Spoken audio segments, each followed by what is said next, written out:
તો હાલો આપણે આજે જવાનું છે કુંભારિયા. ત્યાં પણ કંથા ચાલુ છે એટલે કંથામાં જઈએ. અને કીડિયાનગર ગિરિબાપુની કંથા છે એટલે શિવપુરાણામાં બી ત્યાં 12 જ્યોતિર્લિંગના દર્શન છે. તો આપણે એ બી આજ દર્શન કરશું. ચલો વિડીયોમાં બન્યા રહેજો. જો વિડીયો લેવાશું તો લેશું. હર હર મહાદેવ. હાલો આપણે જઈએ કુંભારિયામાં કંથા ચાલુ છે એટલે કંથામાં જઈએ. બસ અત્યારે તો તડકો બહુ જ છે. જઈએ એટલે થોડીક વાર કંથા સાંભળીએ ભગવાનની.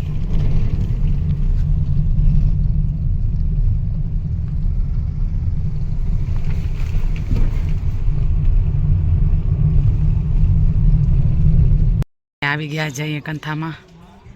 ચલો વિડીયોમાં બન્યા રહેજો. કંથામાં જઈએ થોડી વાર કંથા સાંભળશું. ભાઈ સાથે આવ્યા છીએ અમે તો. ભાઈ આજ કુંભારીઓ શેર કર્યા હે. આજ કુંભારીઓ શેર કરવાનું છે.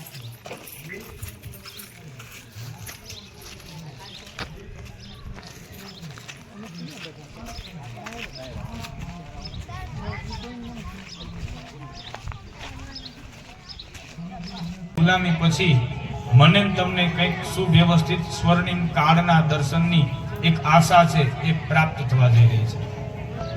એટલે રાષ્ટ્ર માટે, દેશ માટે થઈ અને યથા યોગ્ય દાન કરવું જોઈએ.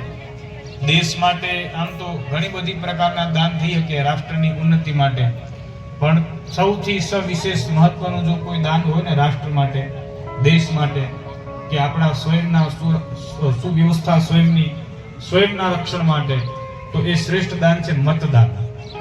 પ્રાય આપણે છે ને કોમવાદથી પ્રેરાઈએ, જ્ઞાતિવાદથી પ્રેરાઈએ, કે જગ્યા સ્થાનવાદ, કે આપણા વિસ્તારનો વ્યક્તિ, આપણી જગ્યાનો, આપણી જ્ઞાતિનો વ્યક્તિ પછી ભલે ને અયોગ્ય હોય તો આવા લોકોને પછી આપણે મત આપીને ચૂંટીએ, પછી ન આપણા ગામને કંઈ ફાયદો થાય, ન આપણા વિસ્તારને કંઈ ફાયદો થાય. એટલે પહેલા તો મતદાન પ્રત્યે આપણી જે અનાસક્તિ છે એ છોડવી જોઈએ. દેશના, રાષ્ટ્રના પ્રતિનિધિને ચૂંટવા માટે થઈ અને અવશ્ય સમય ફાળવી મતદાન કરવું જોઈએ. અને આ ચૂંટણીઓ જે આવે, ગામડું છે ને ગોકુળિયું ગામ હોય, સ્નેહ પ્રેમથી બધા રહેતા હોય, પણ ચૂંટણી આવે એટલે આખું ગામ છે વેરવિખેર થઈ જતું હોય. એટલે આ ચૂંટણી વગેરે જે હોય ને એને બહુ પછી ગંભીરતાપૂર્વક ન લેવી.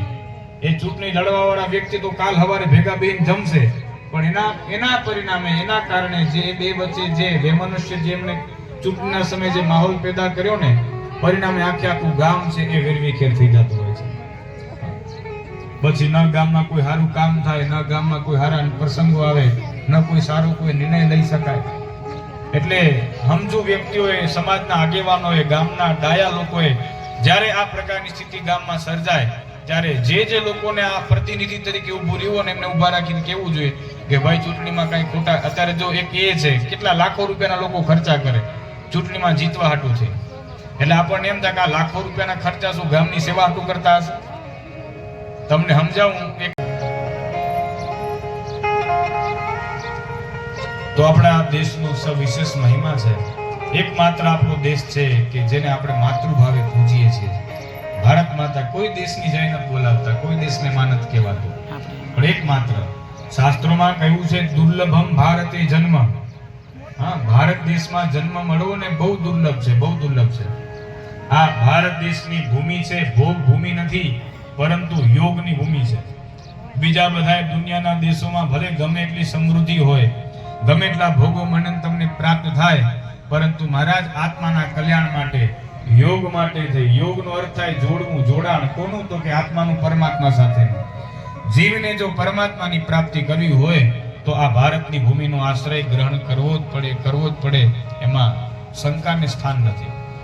શ્રી નંદરાયજી, નંદ બાબાએ કંસની કચેરીમાં 5 અમૂલ્ય રત્નો વધારે આપ્યા. કંસે પૂછ્યું નંદ બાબાને 5 રત્નો વધારે કેમ? નંદ બાબા કહે મારે ત્યાં દીકરાનો જન્મ થયો ને એની ખુશીમાં 5 રત્નો હું વધારે આપું છું. કંસ રાજી થયો, આશીર્વાદ દીધા નંદ બાબાના દીકરાને કે તમારા દીકરાના બધાય શત્રુઓનો નાશ થાય. એમ કરીને કંસે પોતાની ટિકિટ કઢાવી લીધી. પછી તો નંદ બાબા કંસને મળી, કંસની કચેરીમાં કર જે જમા કરવાનું હતું એ કરી અને વસુદેવજીને મળવા માટે વસુદેવજીના નિવાસ સ્થાને ગયા છે. નંદ બાબા અને વસુદેવજી આ બંને એકબીજા પ્રત્યે ખૂબ સદભાવ રાખવા વાળા અને બંને પરસ્પર ગાઢ મિત્રો છે. નંદ બાબા અને વસુદેવજીનું મિલન થયું છે. આ નંદ બાબા અને વસુદેવ છે એ પરમ વિવેકી છે. એમના વચ્ચે આ જે મિલન થયું ને ત્યારે એમાં આપણને વિવેક છે, વિવેક બહુ છલકતો હોય ને એવું દેખાય. આ બંને વચ્ચે જે વાતચીત થઈ છે, બંનેનું જે મિલન છે એ અત્યંત દિવ્ય મિલન છે. એક બાજુ છે નંદ બાબા કે જીવનની ઘણી અવસ્થા વટાવ્યા પછી એમને પુત્રની પ્રાપ્તિ થઈ છે.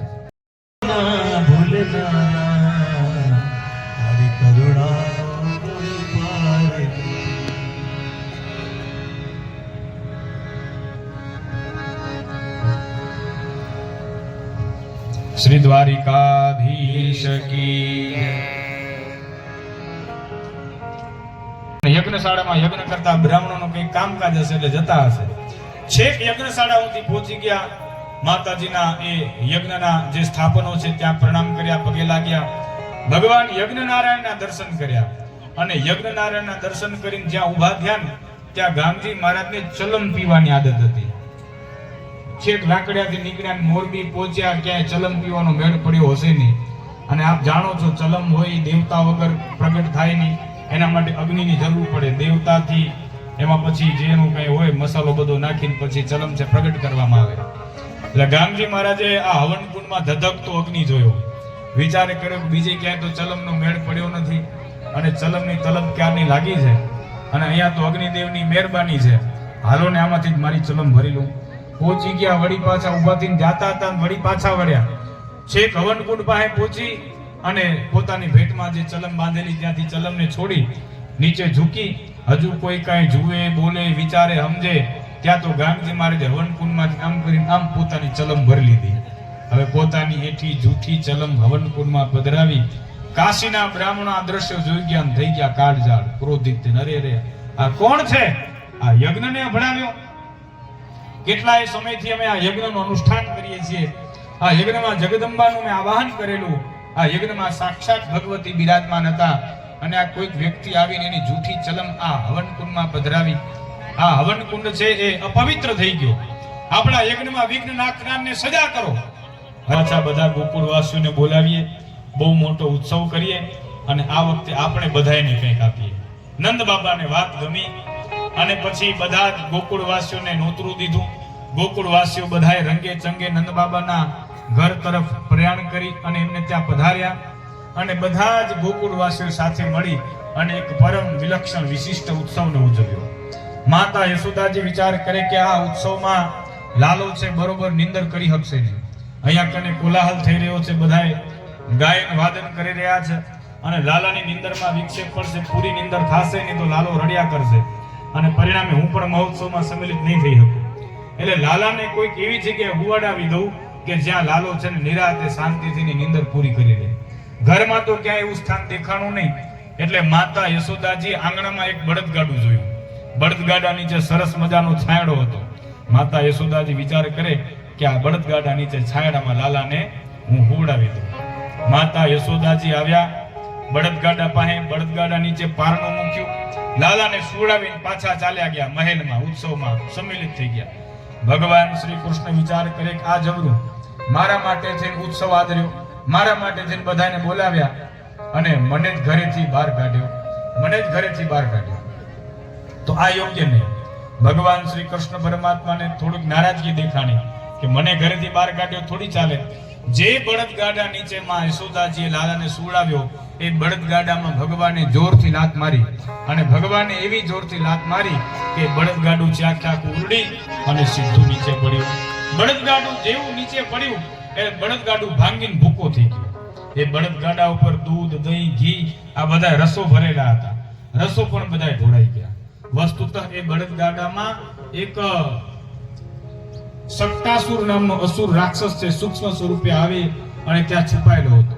ભગવાને લાત મારી અને શકટનો ભંગ કરી અને એ સક્તાસુર અસુર એ રાક્ષસને યમ સદન પહોંચાડ્યો છે. ભગવાન શ્રી કૃષ્ણ પરમાત્માએ આ રીતે એ બળદગાડાને તોડી નાખ્યું. કૃષ્ણ હરિ જય જય રામ કૃષ્ણ હરિ રામ કૃષ્ણ હરિ જય જય રામ કૃષ્ણ હરિ રામ કૃષ્ણ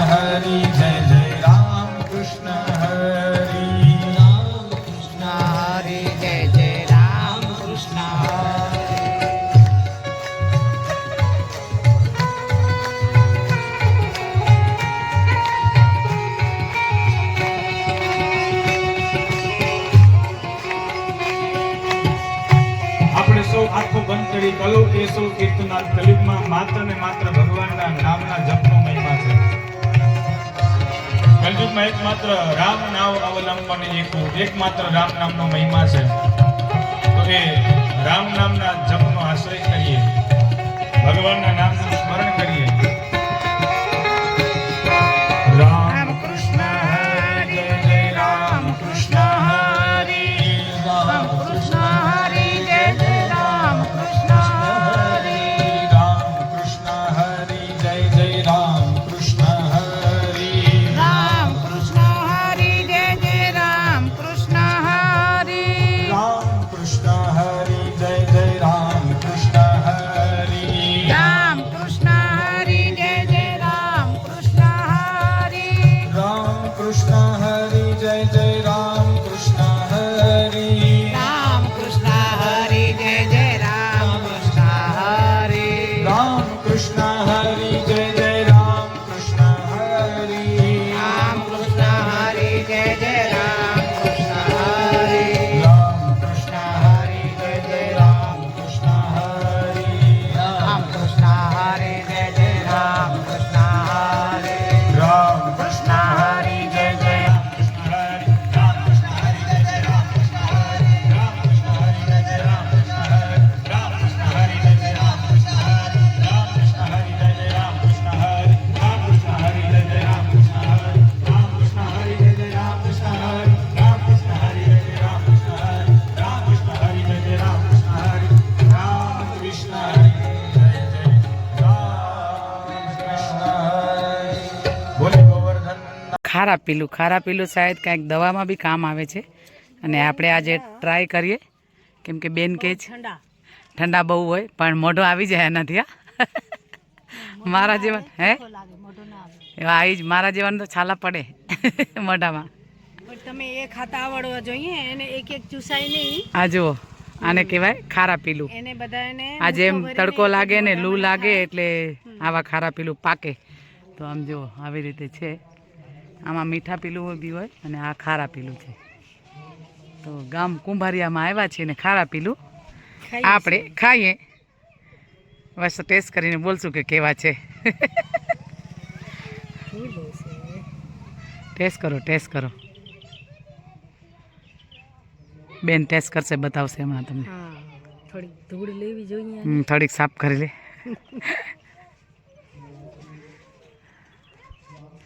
એકદમ મીઠા ધુમાડા નીકળે એવા મીઠા હે ભાઈ. તો જો આવી રીતે મસ્ત ઝુમખા લટકે અહીંયા. હાથ ટૂંકા પડે ઊંચો બહુ હોય ને એટલે